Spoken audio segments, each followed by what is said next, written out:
ভোর রাতে হঠাৎ ঘুম ভাঙল। বুঝতে পারলাম ভোর 4টা বাজে। আমার মেয়ে রিয়া বলেছিল তাকে 5টার মধ্যে জিম ক্লাসে যেতে হবে। কিন্তু গভীর ঘুমে ডুবে যাওয়ায় দেরি হয়ে গেল। ভাবলাম রিয়া রাগ করবে, তাই হোল ঘর থেকে ডাকতে চেয়েও সরাসরি তার ঘরের দিকে গেলাম। মনে হলো হয়তো সে নিজেই উঠে পড়েছে। ঘরের কাছে পৌঁছানোর পর দেখলাম দরজাটা খানিকটা খোলা। কেন জানি না, হঠাৎ আমার মনে হলো একটু সাবধান হওয়া উচিত। দরজার সামনে পৌঁছানোর আগে একটু থেমে গেলাম। তারপর ধীরে ধীরে পা বাড়িয়ে দরজার কাছে পৌঁছালাম।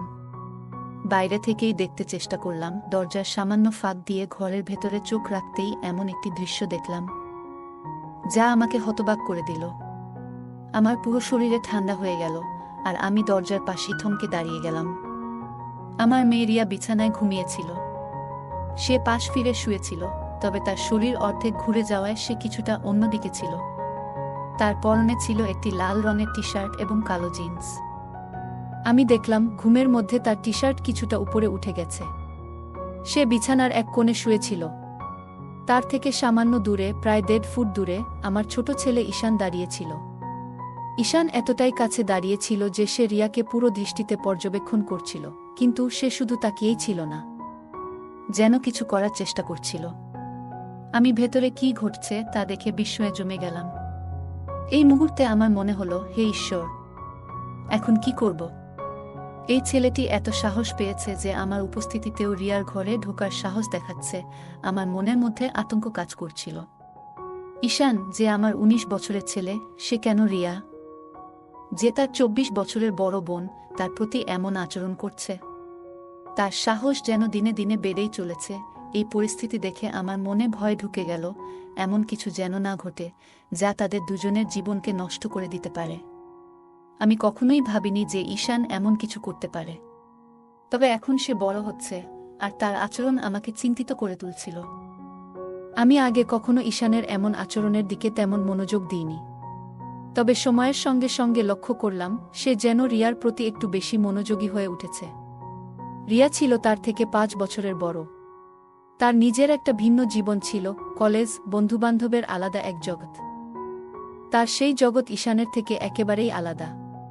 তারা একসঙ্গে বেশিরভাগ সময় বাড়িতে থাকত, কিংবা আমাদের পুরো পরিবার একসঙ্গে কোথাও গেলে যেমনটা সাধারণ ভাইবোনেরা করে, তারাও একসঙ্গে মজা করত, একে অপরকে ঠাট্টা করত কিংবা ছোট ছোট দুষ্টুমি করত। রিয়া সবসময় তার সঙ্গে খুব স্বাভাবিক ও নির্ভীক আচরণ করত। সম্ভবত রিয়ার এই নির্ভীক আচরণই ঈশানের মনে তার প্রতি এক অদ্ভুত আকর্ষণ তৈরি করেছিল। ধীরে ধীরে ঈশান রিয়ার আরও কাছাকাছি যাওয়ার চেষ্টা করতে শুরু করল। তবে রিয়া ছিল তার নিজের জগতে মগ্ন।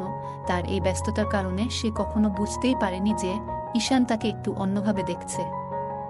ঈশান প্রায় রিয়ার দিকে তাকিয়ে থাকত, বিশেষ করে যখন সে মনোযোগ দিয়ে কিছু করত বা নিচু হয়ে কোনো কাজ করত। ঈশানের দৃষ্টি এমন ছিল যেন সে সেই মুহূর্তগুলো গভীরভাবে উপভোগ করছে। মজার ছলে মাঝে মাঝে সে রিয়ার কাছে আসার চেষ্টা করত এবং আলাপের ছলে একটু বেশি ঘনিষ্ঠ হয়ে পড়ত।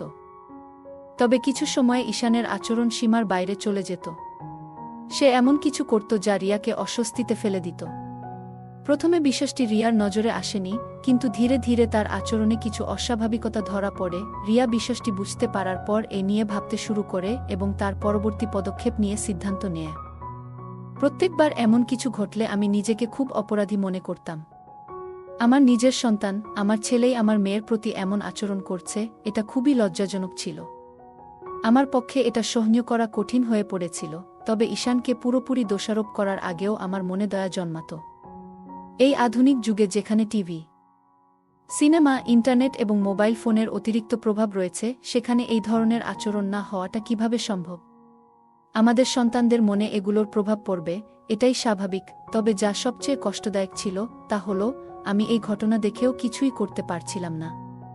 নিজের সন্তানদের জন্য আমার অসহায়ত্ব আমাকে ভেতরে ভেতরে ধ্বংস করে দিচ্ছিল। আমি কখনো কল্পনাও করিনি যে ঈশান এমন কিছু করতে পারে। আমার স্বামী রাজেশ দিনরাত পরিশ্রম করেন আমাদের সন্তানদের একটি সুন্দর এবং সুখী জীবন দেওয়ার জন্য। যদি তিনি কখনো জানতে পারেন যে এই আধুনিক সময়ের প্রভাব ঈশানের মনকে এমনভাবে দূষিত করেছে, তাহলে তিনি নিশ্চয়ই প্রচণ্ড কষ্ট পাবেন। তবে তার কাছে এই বিষয় বলা আমার পক্ষে সম্ভব ছিল না। যদি তিনি এই ঘটনা জানতে পারেন, তাহলে তিনি ঈশানের মনস্তত্ত্ব বোঝার চেষ্টা না করে হয়তো রাগের বশে শাস্তি দেবেন বা তাকে বাড়ি থেকে বের করে দেবেন। এমনটি আমি কখনোই চাইনি। আমি ভেবেছিলাম রিয়াকে সামান্য ইঙ্গিত দিয়ে বিষয়টি জানানো উচিত, যাতে সে সতর্ক থাকতে পারে এবং ঈশানের সঙ্গে একটু সাবধানতার সঙ্গে আচরণ করতে পারে। তবে এর আরেকটি বিপদও ছিল। রিয়ার মনে যদি ঈশানের প্রতি ঘৃণা জন্মায়, তাহলে তাদের সম্পর্ক চিরতরে নষ্ট হয়ে যাবে। এমনকি যদি রিয়ার আগের মাথায় ঈশানকে কিছু বলে ফেলে, তাহলে ঈশানও রেগে গিয়ে কোনো ভুল সিদ্ধান্ত নিতে পারে, যা তাদের ভবিষ্যতের জন্য ভয়াবহ হতে পারে। আমি কোনোভাবেই তাদের ভাই বোনের পবিত্র সম্পর্কের মধ্যে ফাটল ধরাতে চাইনি। তাই রিয়াকে কিছু বলার পরিবর্তে আমি নিজের মতো করে পরিস্থিতি সামলানোর সিদ্ধান্ত নিলাম। আমি ঠিক করলাম ঈশানকে ঠিক পথে আনার জন্য সময়মতো তাকে বোঝানোর চেষ্টা করব। এখন থেকে যখনই আমি লক্ষ্য করতাম যে ঈশান চুপি চুপি রিয়ার দিকে তাকিয়ে আছে, আমি কোনো না কোনো অজুহাতে তাকে সেই জায়গা থেকে সরিয়ে দিতাম। এতে করে তার আচরণ অনেকটাই নিয়ন্ত্রণে আসত। তবে আজকের ঘটনা আমাকে আরও সচেতন করে তুলল। আমি বুঝলাম বিষয়টি নিয়ে আমাকে আরও সতর্ক হতে হবে এবং উপযুক্ত সময়ে সঠিক সিদ্ধান্ত নিতে হবে। ঈশানের সাহস দেখে আমি বুঝতে পারলাম যে আর দেরি করা ঠিক হবে না। যদি সময়মতো আমি কোনো ব্যবস্থা না নিই, তাহলে তার কাজ রিয়ার জীবনে বড় বিপদ ডেকে আনতে পারে। আমাকে কিছু একটা করতেই হবে। কিন্তু কিভাবে এ পরিস্থিতি সামাল দেব তা বুঝে উঠতে পারছিলাম না। আমার মনে হলো সঠিক পদ্ধতিতে তাকে বোঝালে সে স্বাভাবিক হতে পারে। তখন আমি যেটা ঠিক মনে করেছিলাম সেটাই করার সিদ্ধান্ত নিলাম। যদি আমি হঠাৎ করে রিয়ার ঘরে ঢুকে যাই, তাহলে ঈশান ভয় পেতে পারে।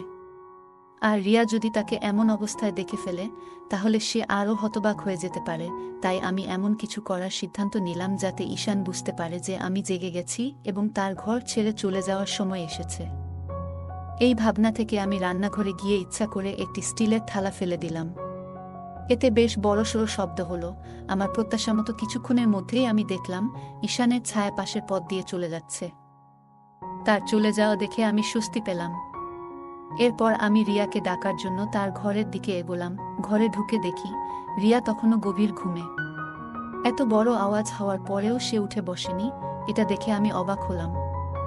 মনে হলো সে এতটাই গভীর ঘুমে থাকে যে ঈশান সহজেই তাকে দেখতে বা স্পর্শ করার সুযোগ পেতে পারে। শেষমেশ আমি তার কাছে গিয়ে তাকে সরাসরি জাগানোর সিদ্ধান্ত নিলাম। আমি রিয়াকে ডেকে জাগালাম। সে ঘুম থেকে উঠে আমার দিকে রাগের দৃষ্টিতে তাকালো এবং দেরি হওয়ার জন্য আমাকে দোষ দিল। এরপর সে দ্রুত বাথরুমে ঢুকে গেল। আমি আবার আমার কাজে মন দিলাম। কিছুক্ষণ পরে দেখলাম ঈশান আবার রিয়ার ঘরের দিকে যাচ্ছে। আমি ভাবলাম হয়তো রিয়া তখনও প্রস্তুতি নিচ্ছে। তাই আমি ঈশানকে থামানোর জন্য ইচ্ছা করে একটু শব্দ করলাম।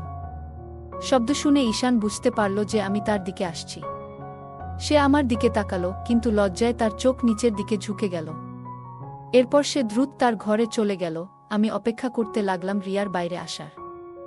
কিছুক্ষণ পর রিয়া পুরোপুরি প্রস্তুত হয়ে বাইরে এলো এবং আমাকে বিদায় জানিয়ে চলে গেল। তখন আমি ঈশানকে ডেকে হলের দিকে নিয়ে আসতে চাইলাম, কিন্তু সে কোনো সাড়া দিল না। তখন আমি তার ঘরের দিকে গেলাম এবং দেখলাম সে ঘরে নেই। এরপর শুনতে পেলাম সে বাথরুমে আছে। আমি দরজার কাছে গিয়ে তার আওয়াজ শুনলাম, কিন্তু তাকে বিরক্ত না করে আবার হলে ফিরে এলাম। কিছুক্ষণ পর ঈশান বাইরে এলো এবং বলল, মা, তুমি আমাকে ডেকেছিলে? আমি তাকে বললাম, হ্যাঁ, এখানে বসো, তোমার সঙ্গে কিছু কথা বলার আছে। আমার কণ্ঠের সুর শুনে ঈশান বুঝতে পারল আমি গুরুতর কিছু বলতে যাচ্ছি। সে কিছুটা অস্থির হয়ে ধীরে ধীরে আমার কাছে এসে বসল। আমি শান্তভাবে কথা শুরু করলাম, কিন্তু অল্প সময়ের মধ্যেই তাকে ভর্ৎসনা করতে শুরু করলাম। আমি রিয়ার ঘরে তার গোপনীয়তায় হস্তক্ষেপ করার বিষয়ে সরাসরি কিছু বলিনি, তবে ইঙ্গিত করলাম। আমি তাকে বোঝালাম যে আমি তার এমন আচরণ আগেও লক্ষ্য করেছি। ঈশান দ্রুত বুঝতে পারল যে তার কাজ আমার চোখে ধরা পড়েছে। ভয়ে তার মুখ শুকিয়ে গেল। আমি আরও কড়া সুরে বললাম, যদি সে আবার এমন কিছু করে, আমি তার বাবাকে সব বলে দেব। এই কথা শুনে ঈশান কেঁদে ফেলল এবং বলল, মা, প্লিজ, এমন কিছু করো না, আমাকে মাফ করে দাও। সে বারবার আমার কাছে ক্ষমা চাইতে লাগল এবং প্রতিশ্রুতি দিল যে সে আর কখনো এমন কিছু করবে না। সে আমার পা ধরে বলতে লাগল, আর কখনো এমন হবে না, একবার আমায় সুযোগ দাও। আমি তার আচরণ দেখে বুঝলাম সে তার ভুল বুঝতে পেরেছে।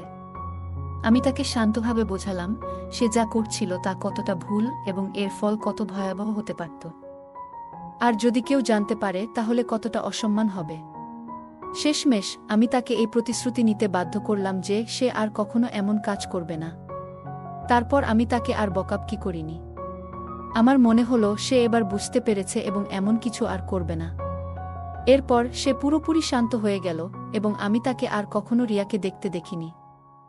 এতে আমি নিশ্চিত হলাম যে সে তার ভুল বুঝতে পেরেছে এবং নিজেকে সংশোধন করেছে। এরপর প্রায় 1 মাস আমি তার থেকে একটু দূরত্ব বজায় রাখলাম এবং খুব কম কথা বললাম, যাতে সে বুঝতে পারে যে সে যা করছিল তা ভুল ছিল। ধীরে ধীরে সবকিছু স্বাভাবিক হয়ে গেল। আমরা আবার আগের মতো হাসিমজার সঙ্গে কথা বলা শুরু করলাম। সবকিছু আগের মতোই সুন্দরভাবে চলতে লাগলো, কিন্তু একদিন আমি তাকে আবার রিয়াকে দেখতে ধরে ফেললাম। যদিও সে এবার বেশ সতর্ক ছিল, তবুও আমি লক্ষ্য করলাম। তখন আবার আমার রাগ হতে শুরু করল, কিন্তু এইবার আমি আগের মতো তাকে বকাঝকা করিনি। কারণ তার প্রতি আমার চিন্তা বাড়ছিল। সে আমাকে বলেছিল যে তার একটি প্রেমিকা আছে এবং সে তার বন্ধুদের সঙ্গে সময় কাটায়। তবু কেন সে রিয়াকে এভাবে দেখার প্রয়োজন বোধ করল তা আমার মাথায় আসছিল না। তখন আমি ঠিক করলাম এই বিষয়ে আমি আবার তার সঙ্গে কথা বলবো। 3 দিন পর দুপুরে আমরা দুজন বাড়িতে একা ছিলাম। সে তার ঘরে ছিল আর আমি আমার ঘরে বিশ্রাম নিচ্ছিলাম। আমি ভাবলাম এখনই সময় এই বিষয়ে কথা বলার। আমি তার ঘরের দিকে গেলাম। দরজা বন্ধ ছিল। আমি দরজা খোলার চেষ্টা করলাম, কিন্তু সেটি ভেতর থেকে লক করা ছিল। আমি দরজায় নক করলাম এবং তাকে ডাকলাম। সে ভেতর থেকে সাড়া দিল এবং দরজা খুলে দিল। আমি জিজ্ঞেস করলাম, দরজা বন্ধ করে কি করছিলে? সে বলল, কিছু না, এই ম্যাগাজিন পড়ছিলাম। তারপর সে বিছানার পাশে থাকা একটি ম্যাগাজিন দেখালো। আমি মনে মনে ভাবলাম, যদি সে সত্যিই ম্যাগাজিন পড়ছিল তবে দরজা লক করার কি প্রয়োজন ছিল? নিশ্চয়ই অন্য কিছু হচ্ছিল। কিন্তু এইবার আমি শান্ত থাকতে চাইলাম এবং তাকে বোঝানোর সিদ্ধান্ত নিলাম আমি রিয়াকে নিয়ে কথা বলার জন্যই এসেছিলাম। তাই অন্য কিছু না বলেই আমি তার বিছানার পাশে গিয়ে জিজ্ঞেস করলাম, কোনো ম্যাগাজিন পড়ছো? তারপর তার হাত থেকে ম্যাগাজিনটি নিয়ে দেখতে শুরু করলাম।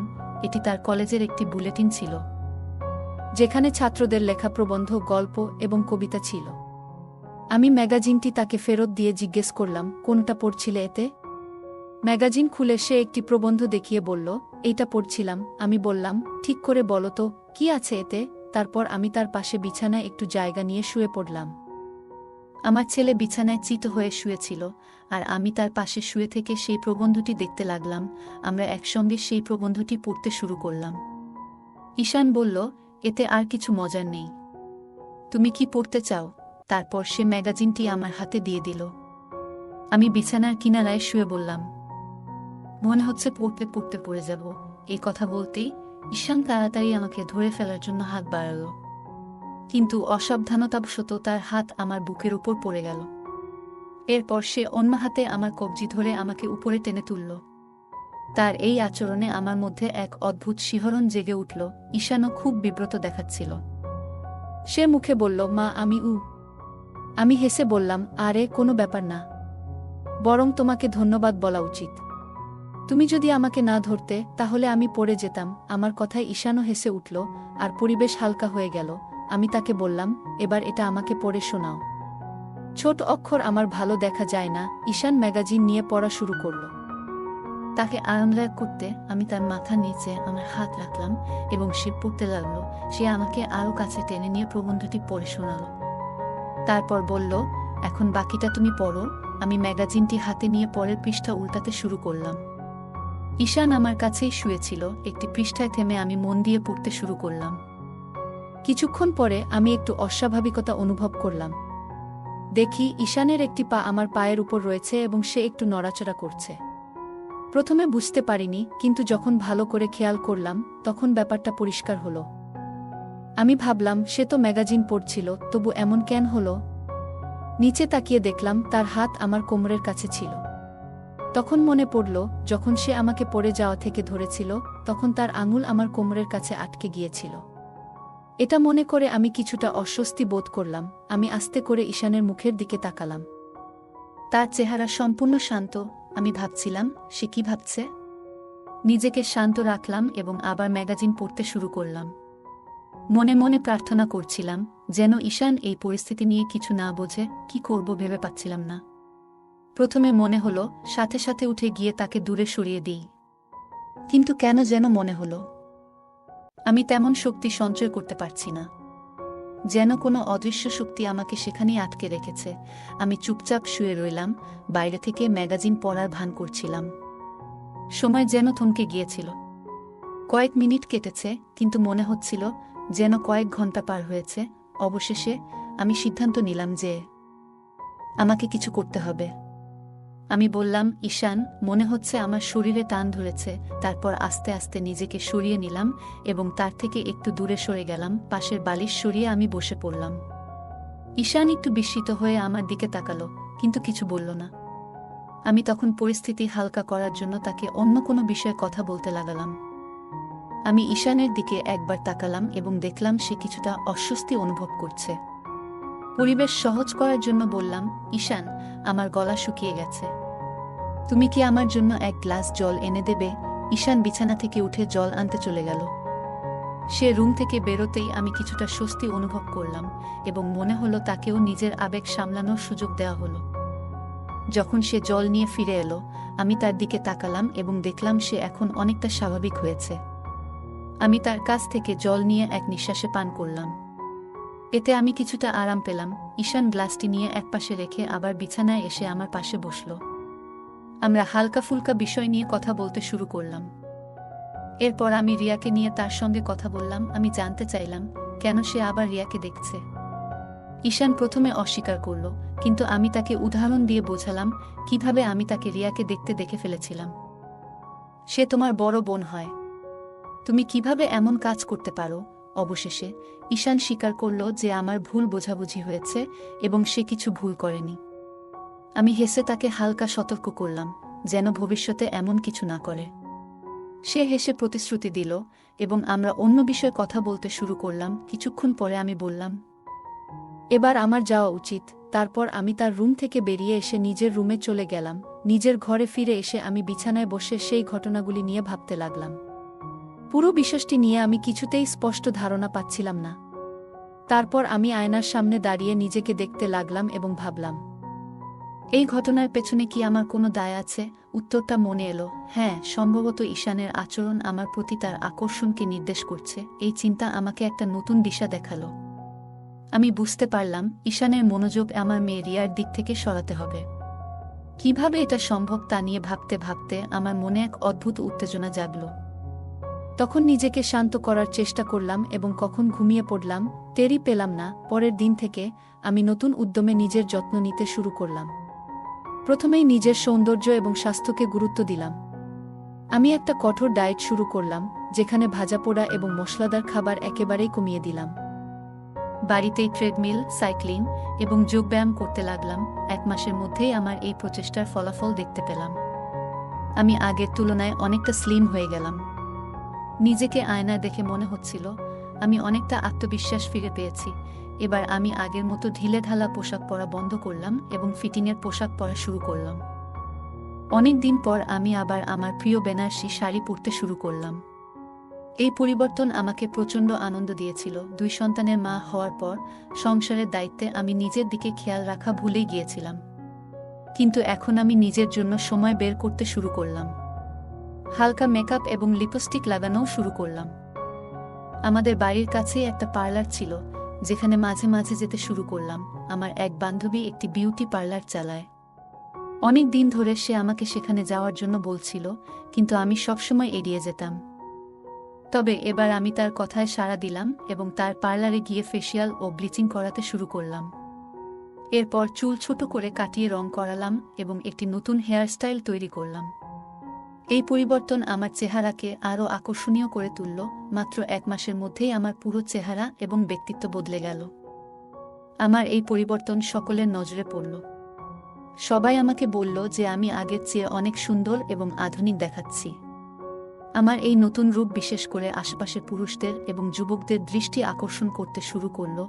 যখনই আমি বাইরে যেতাম, লোকেরা আমাকে দেখে প্রশংসা করত, আর এতে আমার ভীষণ আনন্দ হতো। বাজারে গেলে অনেকের দৃষ্টি আমার দিকে থাকত এবং আমি এটি উপভোগ করতাম। আমার এই পরিবর্তনের সবচেয়ে বড় প্রভাব পড়ল আমার ছেলে ঈশানের উপর। প্রথমে সে বলতো, মা, তুমি এখন কত আলাদা দেখাচ্ছ, কিন্তু তারপর আমি লক্ষ্য করলাম সে আমাকে সেই একই দৃষ্টিতে দেখতে শুরু করেছে যেভাবে সে রিয়াকে দেখত। বাড়িতে আমি যখনই থাকতাম তার চোখ সবসময় আমার উপরই থাকত। আমি বুঝতে পারলাম রিয়ার প্রতি তার মনোযোগ সরানোর জন্য আমাকে কিছু করতে হবে। আমি ধীরে ধীরে তার সাথে বেশি সময় কাটাতে শুরু করলাম এবং তার কাজে সাহায্য করতাম। তার দৃষ্টি আকর্ষণ করতে আমি আরও যত্ন নিতে শুরু করলাম। প্রথমে আমার নিজেরই কিছুটা অস্বস্তি লাগছিল, কিন্তু পরে মনে হলো এই সমস্যার সমাধান করতে আমাকে সাহসী হতে হবে। আমি ঈশানের মন থেকে রিয়াকে সরিয়ে নিজের জন্য জায়গা করার সিদ্ধান্ত নিলাম। এই পরিবর্তন আমার নিজের মধ্যেও আত্মবিশ্বাস বাড়িয়ে তুলল। যখনই বুঝতাম ঈশান আমাকে দেখছে তখন নিজেও মজা পেতাম।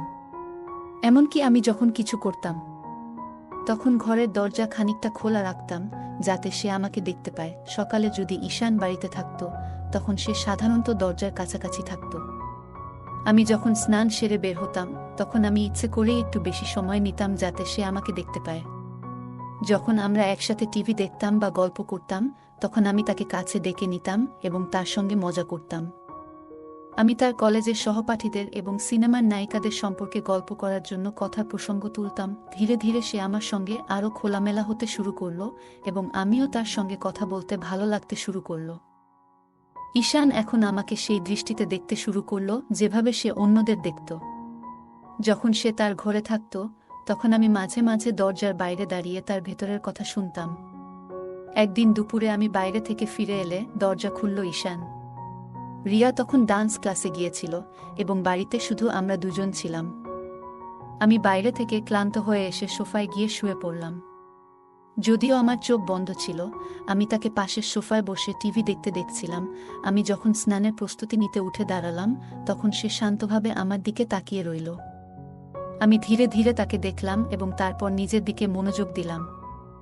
এভাবে আমাদের প্রতিদিনের ছোট মুহূর্তগুলো ধীরে ধীরে আরও গভীর হয়ে উঠল। আজ আমি বিশেষভাবে কিছু পরিকল্পনা করেছিলাম।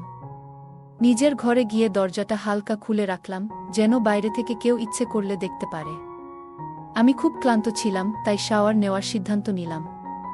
ধীরে ধীরে আমি প্রস্তুতি নিচ্ছিলাম এবং শাওয়ার সেরে নিজেকে সতেজ অনুভব করলাম। শাওয়ার শেষে যখন বের হলাম তখন বুঝতে পারলাম কেউ না কেউ নিশ্চয়ই আশেপাশে রয়েছে। নিজের ঘরে ফিরে এসে আমি আয়নার সামনে দাঁড়ালাম। আমার পরিবর্তন নিজেই লক্ষ্য করলাম এবং ভাবলাম এই পরিবর্তন শুধু নিজের জন্য নয়, অন্যদের জন্য অনুপ্রেরণাদায়ক হতে পারে। কিছুক্ষণ পর ঈশান এসে বলল, মা, তুমি অনেক সুন্দর লাগছ। আমি তার কথা শুনে হেসে বললাম, তুমি কি কখনো ভেবেছিলে আমি এমন পরিবর্তন আনতে পারব? ঈশান মাথা নাড়ল এবং বলল, না মা, কিন্তু তুমি সত্যিই অসাধারণ লাগছ। তার কথা শুনে আমার মন ভরে উঠল। আমি তাকে কাছে ডেকে বললাম, জীবনে পরিবর্তন আনা খুব গুরুত্বপূর্ণ, আর এই পরিবর্তন শুধু নিজের জন্য নয়, অন্যদের জন্যও হতে পারে। আমি চেয়েছি তুমি নিজেকে ভালোবাসতে শেখো এবং নিজের যত্ন নেওয়া কতটা প্রয়োজন তা বুঝতে পারো। এরপর আমাদের সম্পর্ক আরও গভীর হল। আমরা একে অপরের সঙ্গে খোলামেলা কথা বলতে শুরু করলাম এবং জীবনের ছোট ছোট মুহূর্তগুলো উপভোগ করতে শিখলাম। আমাদের এই যাত্রা আমাদের আরও কাছাকাছি নিয়ে এলো এবং আমরা একে অপরের মর্ম বুঝতে পারলাম। বন্ধুরা, কেমন লাগল আজকের এই গল্প? কমেন্ট করে জানাবেন। গল্পটি ভালো লাগলে লাইক এবং শেয়ার করুন। আরও নতুন নতুন গল্প পেতে আমাদের চ্যানেলটি সাবস্ক্রাইব করুন এবং বেল আইকনটি অন করতে ভুলবেন না। ধন্যবাদ।